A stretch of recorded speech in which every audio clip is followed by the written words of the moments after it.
Hello दोस्तों, मैं हूँ रुबैया मलिक और आप लोग सुन रहे हैं कहीं इश्क ना हो जाए। इस कहानी में आगे क्या होने वाला है, आइए सुनते हैं। खुशी भी उसी स्टाइल से कहती है, आपको यहाँ कोई और नज़र आ रहा है या फिर आपको मेरा सर कहना अच्छा नहीं लगा या फिर अब आप नमूना सुनकर ही मानोगे। देव गुस्से से कहता है, यू? खुशी भी पूरे गुस्से में कहती है, यू क्या? हाँ यू क्या? इज्जत से बोल रही हूँ तो रास नहीं आ रहा, फिर मैं कुछ और बोल दूँगी तो आपको मिर्ची लग जाएगी। बड़े आए, चाहते क्या हैं आप? नहीं नहीं, आज बता ही दीजिए, क्या बुलाऊँ मैं आपको, सर या नमूना? मैं रोज़ रोज़ इस टॉपिक पर आपसे बहस नहीं कर सकती, इतना बेकार टाइम नहीं है मेरे पास, मेरा एक एक मिनट कीमती है। आपका क्या है, आप तो बॉस हो, काम करो या ना करो क्या फ़र्क पड़ता है, पर मुझे तो अपना काम पूरा करना है, वरना मैं अंकल को क्या बोलूँगी। और आगे उसकी नॉन स्टॉप बकबक चालू ही रहती है। देव अपनी आंखें बड़ी करके और अपना मुंह खोले उसे ही देख रहा था। खुशी उसे बोलने तक नहीं दे रही थी, जिससे देव को चिढ़ होती है। वो एकदम से अपनी कुर्सी से उठता है और खुशी के पास जाकर अपने हाथ उसके होठों पर रखते हुए कहता है, चुप, बिल्कुल चुप। टेप रिकॉर्डर फिट है क्या तुम्हारे अंदर? बटन कहाँ है तुम्हारा मुंह बंद करने वाला? तुम्हें जो बोलना है बोलो, सर बोलना है, नमूना बोलना है, पर प्लीज़ चुप हो जाओ। देव लाचारी से कहता है। खुशी अपनी बड़ी बड़ी पलकें झपकाकर उसे ही देख रही थी। देव ने अपना हाथ अभी उसके होठों पर रखा हुआ था। खुशी अपनी आंखों से इशारा करके उसे अपना हाथ हटाने को कहती है। देव एक बार फिर कंफर्म करते हुए कहता है, नहीं बोलोगी ना अब तुम? खुशी घूरकर उसकी तरफ देखती है। देव तुरंत अपना हाथ हटा लेता है और खुशी को चुप देखकर राहत की सांस लेता है। खुशी को मन ही मन उस पर हंसी आ रही थी। वो फिर से अपना काम करने लगती है। देव का सर दर्द करने लगा था। उसको अब एक स्ट्रॉन्ग कॉफ़ी चाहिए थी। वो बाहर फ़ोन करके कैबिन में 2 कॉफ़ी भेजो कहता है। खुशी उसकी तरफ देखती है जैसे पूछ रही हो कि 2 कप क्यों, एक मेरे लिए? देव उसी की टोन में कहता है, तुम्हें अपने अलावा यहाँ कोई और नज़र आ रहा है? खुशी बड़े नखरे के साथ कहती है, मैं कॉफ़ी नहीं पीती, मैं चाय पीती हूँ। देव मन में कहता है, ओह तो देवी जी चाय पीती हैं, बता तो ऐसे रही है जैसे कहीं की महारानी हो और मैं इसका गुलाम। मैं कॉफ़ी नहीं पीती, चाय पीती हूँ। वो मन में उसकी नकल करते हुए कहता है, उफ क्या मुसीबत है, ये पापा ने भी किसके साथ फंसा दिया। ये सब सोचते हुए वह दोबारा फ़ोन करके कहता है, एक कॉफ़ी और एक चाय। खुशी उसकी तरफ कोई ध्यान नहीं देती। देव मन में कहता है, बताओ कैसा बेवकूफ़ हूँ मैं, मुझे उसे ऑर्डर देना चाहिए, उल्टा ये मुझे ऑर्डर दे रही है जैसे किसी होटल में बैठी हो और मैं वेटर हूँ। तभी प्यून नॉक करके अंदर आता है, जिसके हाथ में ट्रे थी जिसमें 1 कप चाय रखी हुई थी और 1 कप कॉफ़ी। वो कॉफ़ी देव के सामने रख देता है और चाय खुशी के सामने, और उसके बाद वो चला जाता है। देव तो तुरंत अपनी कॉफ़ी उठाकर पीने लगता है, लेकिन खुशी अभी तक अपना काम कर रही थी। देव कॉफ़ी पीते पीते उसकी तरफ देखता है, जो कि पूरी शिद्दत से अपना काम कर रही थी। देव मन में कहता है, काम का कुछ ज़्यादा ही जुनून सवार है इसके सर पर। वो बिना किसी भाव के कहता है, चाय ठंडी हो रही है तुम्हारी? खुशी भी बिना किसी भाव के कहती है, जी सर, बस अभी पी रही हूँ। ये दोनों की पहली बातचीत थी जो कि नॉर्मल हुई थी। उसके बाद देव चुपचाप अपनी कॉफ़ी पीने लगता है और कुछ देर बाद खुशी अपनी फाइल बंद करते हुए कहती है, फाइनली हो गया। ये कहकर वो अपना चाय का कप उठाती है और पूरे सुकून से उसे पीने लगती है। दोनों में से कोई बात नहीं कर रहा था। दूसरी तरफ अभी मॉल से निकलकर वापस अपने घर गया, अपने कपड़े बदले और फिर ऑफिस की तरफ निकल गया। वो बस अब ऑफिस पहुंचने ही वाला था। इधर खुशी ने सुकून से अपनी चाय पी और फिर बोली, एक्सक्यूज़ मी सर। देव उसकी तरफ बिना देखे कहता है, बोलो।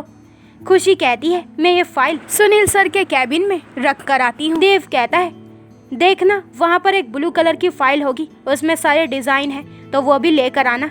खुशी कहती है, ओके सर। ये कहकर वो वहाँ से जाने लगती है, लेकिन वो कैबिन का दरवाज़ा खोलती उससे पहले ही अभी एकदम से गेट ओपन कर देता है, जिससे दोनों ही संभल नहीं पाते और टकरा जाते हैं और खुशी के हाथ में जो फाइल होती है वो नीचे गिर जाती है। खुशी नीचे बैठते हुए अपनी फाइल के बिखरे पेज इकट्ठे करते हुए कहती है, देखकर नहीं चल सकते क्या? गेट ओपन करने से पहले नॉक तो करना चाहिए ना, इतनी भी तमीज़ नहीं है क्या? मुँह उठाकर कहीं घुसे चले आ रहे हो। उसे नहीं पता था कि अभी भी वहाँ का बॉस है। अभी तो बस एकटक खुशी को देख रहा था, उसके चेहरे पर आते गुस्से वाले भाव को देख रहा था। उसे खुशी की डांट सुनाई नहीं दे रही थी, बस उसके हिलते हुए होठ दिखाई दे रहे थे। देव आराम से बैठा अभी को देख रहा था। खुशी अपनी फाइल उठाकर खड़े होते हुए कहती है, अब हटोगे सामने से या नहीं? अभी एकदम से होश में आते हुए कहता है, सॉरी सॉरी मिस। ये कहते हुए वो साइड में हो जाता है। खुशी उसे घूरते हुए वहाँ से चली जाती है। अभी नजरों से उसका पीछा करता है। देव उसे छेड़ते हुए कहता है, चल बस कर अब, ये अभी भी अपनी तारीफ सुननी है उससे। अभी अंदर आते हुए कहता है, बड़ी खतरनाक है यार ये तो। देव की हंसी छूट जाती है। अभी कुर्सी पर बैठते हुए कहता है, हंस ले, अपनी तारीफ भूल गया है क्या? ये सुनते ही देव चिढ़ जाता है। वो बात बदलते हुए कहता है, चल मेरे पास इन फालतू बातों के लिए टाइम नहीं है। अभी को उसकी हालत पर मन ही मन बहुत हंसी आ रही थी, पर वो देव को जानता था कि ये बेवजह चिढ़ जाएगा, इसलिए वो वहाँ से उठते हुए कहता है, चल भाई मैं भी अपने कैबिन में जाता हूँ। ये कहकर वो वहाँ से उठकर चला जाता है।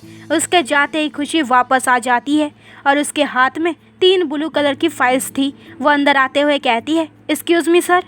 वहाँ पर 3 ब्लू कलर की फाइल्स थी तो मैं तीनों ही ले आई। वो देव के सामने वो तीनों फाइल्स रखते हुए कहती है। उन फाइल्स को देखकर देव को कुछ याद आ जाता है जो वो बिल्कुल ही भूल गया था। वो कहता है, ओ शिट, ये तीनों फाइल्स तो आज शाम तक कंप्लीट करनी है, वो भी हर हाल में। फिर खुशी की तरफ देखकर कहता है, मिस बकबक तुम मेरी हेल्प करोगी? खुशी कहती है, एक्सक्यूज़ मी, मेरा नाम बकबक नहीं है, समझे तुम? देव कहता है, अरे यार वो बात नहीं है, मेरे मुंह पर जो नाम एक बार चढ़ जाता है ना तो फिर वही आदत बन जाती है। और फिर गलत क्या है इसमें? बकबक को बकबक ना कहूँ तो क्या कहूँ? अब ये सब छोड़ो और फटाफट से ये फाइल्स पूरी करने में मेरी हेल्प करो। ये कहता हुआ वो कैबिन में रखे सोफे पर बैठ जाता है। खुशी मन ही मन उसकी नकल करते हुए कहती है, मेरे मुंह पर चढ़ जाती है, आदत है मेरी। नमूना कहीं का। अगर ये बॉस ना होता तो अच्छे से बता देती कि आदत कैसे बदलते हैं। वो उसके साइड में जाकर बैठ जाती है। लंच टाइम हो गया था पर दोनों को ही खाने का कोई होश नहीं था। दोनों ही पूरी शिद्दत से काम में डूब जाते हैं। 2 चीज़ें सेम थी दोनों में, एक तो काम का जुनून और दूसरा दोनों की पसंद का गाना। दूसरी तरफ हॉस्पिटल में जो आदमी था वो अब पहले से ही ठीक था और आज वो अपने घर वापस जा रहा था। उसने अनुज के बारे में सारी जानकारी हासिल कर ली थी और जब से उसे पता चला कि अनुज अर्जुन सिंघानिया का बेटा है, तब से तो उस आदमी को इतनी खुशी हुई कि बस। खैर वो अपने घर जाने के लिए बिल्कुल रेडी था। इधर दिव्या घर पहुंच गई थी। वो मन में कहती है, ये क्या हो रहा है मुझे? मैं क्यों उस लड़के के बारे में इतना सोच रही हूँ? एक नॉर्मल सी मुलाकात ही तो थी। ऐसे तो हम रोज़ कितने अनजान लोगों से टकरा जाते हैं, पर सब तो हमें याद नहीं रहते ना। तो फिर वो लड़का जिसकी शर्ट पर मैंने कॉफ़ी गिरा दी थी, हाँ वही लंबी हाइट, गोरा रंग और उसकी वो कातिलाना स्माइल। मुझे देखो कैसे बेशर्मों की तरह उसे ताड़ कर आई हूँ, लेकिन क्यों नहीं निकाल पा रही हूँ मैं उसे अपने दिमाग से। दिव्या ये सब अपनी डायरी में लिख रही थी। उसको डायरी लिखना बहुत पसंद था। वो हर बात अपनी डायरी में लिखती थी और जब तक वो ऐसा नहीं कर लेती थी उसे चैन नहीं मिलता था। उसने अपनी दिल की बातों को कागज़ पर उतारा और डायरी बंद की और फिर सबके पास बाहर जाकर बैठ गई। अनुज भी आज घर पर ही था। वो बात अलग थी कि उसने अब ऑफिस जाने का पूरा मन बना लिया था, इसलिए वो अपने कमरे में बैठा लैपटॉप पर सारी जानकारी हासिल कर रहा था। इधर देव और खुशी पूरी तरह फाइल्स में घुसे हुए थे। बीच बीच में दोनों की थोड़ी बहुत बातचीत होती थी, वो भी नॉर्मल तरीके से, वरना तो वो एक दूसरे की तरफ ध्यान भी नहीं दे रहे थे। अभी बैठा ज़रूर अपने कैबिन में था पर उसका ध्यान खुशी पर ही था। उसके कानों में अभी भी खुशी की आवाज़ गूंज रही थी और होठों पर मुस्कान। वो मन में सोचता है, वो तो सीधे मुंह बात भी नहीं करती है, ऐसे में दोस्ती कैसे करूँगा मैं। ऐसे ही शाम हो जाती है। देव आखिरी फाइल बंद करते हुए कहता है, फाइनली सब काम हो गया, थैंक यू मिस बकबक। वो जल्दबाजी में बोल देता है। खुशी अपने पर्स में से चॉकलेट निकालकर खाते हुए कहती है, क्या बात है, आज तो मिस्टर नमूने ने मुझे थैंक यू बोला, इस बात पर तो मुंह मीठा करना बनता है ना। देव कहता है, अगर तुमने एक और बार मुझे नमूना कहा तो देख लेना फिर। खुशी अपनी कमर पर दोनों हाथ रखते हुए कहती है, वरना क्या? हाँ, क्या कर लोगे तुम? और अगर तुम मुझे बकबक बुलाओगे तो मैं भी तुम्हें नमूना ही बुलाऊंगी। तुम कर लो जो तुम्हें करना है, बड़े आए। पता नहीं क्या समझते हैं खुद को, पता नहीं बॉस किसने बना दिया तुम्हें, जबकि किसी भी एंगल से बॉस लगते नहीं हो तुम। देव जैसे कुछ कहने के लिए अपने होठ हिलाता है, तभी खुशी और भी ज़्यादा बोलने लग जाती है। बेचारा देव बहुत कोशिश कर रहा था बोलने की, पर मजाल है कि खुशी उसे बोलने का एक भी मौका दे रही हो। बड़बड़ करते हुए खुशी अपना सामान पैक करती है, क्योंकि ऑफिस टाइम ख़त्म हो गया था, और देव को घूरते हुए वो वहाँ से चली जाती है।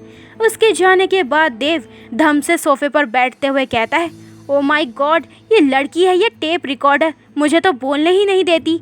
जब जब मैं इसकी बैंड बजाने की सोचता हूँ, तब यही मेरी बैंड बजाकर चली जाती है। वो गुस्से से ये सब सोचता है और फिर उठकर अभी के पास चला जाता है। इधर अनु जब पहले से काफ़ी ठीक था, तो उसने फैसला ले लिया था कि वो कल से ऑफिस ज्वाइन करेगा, और ये बात उसने रात को सबको बताई जब वो सब खाना खा रहे थे। ये सुनकर सब बहुत खुश होते हैं, और सबसे ज़्यादा तो अर्जुन। कुछ ही देर में सब बड़े अपने अपने कमरे में चले जाते हैं, और तीनों बच्चे बाहर गार्डन में टहलने लगते हैं। दिव्या चहकते हुए कहती है, वाओ, अब तो मैं तुम दोनों से पार्टी लूँगी। अनुज और खुशी कहती है, हाँ हाँ ले लियो, लालची कहीं की। अनुज खुशी से कहता है, तेरा काम कैसा चल रहा है, बॉस को बोलने देती भी है या नहीं। ये सुनते ही खुशी अनुज की कमर में ज़ोर से मुक्का मारते हुए कहती है, इतना भी नहीं बोलती मैं। अनुज दिव्या से कहता है, हाँ हाँ, जैसे हम इसे जानते ही नहीं। खुशी कहती है, अच्छा बताओ तुम दोनों को अभी। वो तीनों अपनी मजाक मस्ती करते रहते हैं और फिर अपने अपने कमरे में चले जाते हैं। इधर देव आज फिर रात को घूमने निकल गया था। सुनील अपनी माँ से कहता है, देख लो माँ, आपके लाड प्यार का नतीजा, रोज रोज देर रात तक घर से बाहर रहना कहाँ की समझदारी है। देर से आएगा फिर देर से सोएगा, और कुछ पूछो तो उल्टे जवाब देता है। मैं तो तंग आ गया हूँ इस लड़के से। देव की दादी मन में कहती है, मुझे पता है इसे कैसे ठीक करना है, बहुत बनता है ना ये लड़का, पर मैं भी इसकी दादी हूँ। अब देख बेटा मैं क्या क्या करती हूँ।